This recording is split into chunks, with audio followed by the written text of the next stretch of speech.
Thursday night, mostly clear. Lows in the upper 40s. Tuesday, sunny. Highs in the lower 70s.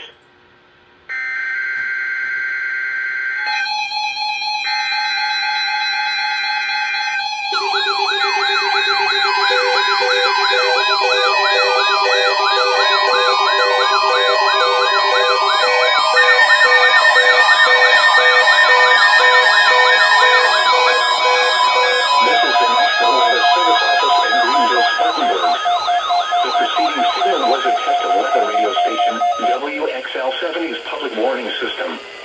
During potentially dangerous weather situations, specially built receivers can be automatically activated to warn of an impending hazard. Tests of the signal and receiver's performance are normally conducted between 11 a.m. and noon each Wednesday.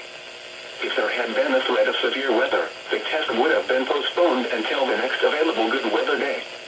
Reception of this broadcast and the warning alarm will vary at any given location. This variability, normally more noticeable at greater distances from the transmitter, can occur even though you are using a good quality receiver in good working order. The warning alarm will be activated for hazardous watches and warnings.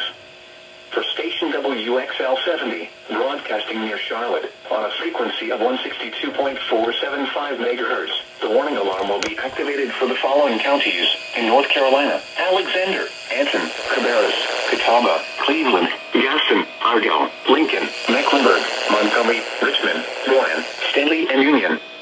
In South Carolina, Cherokee and York. This concludes the NOAA Weather Radio All Hazards Torn Alert Test.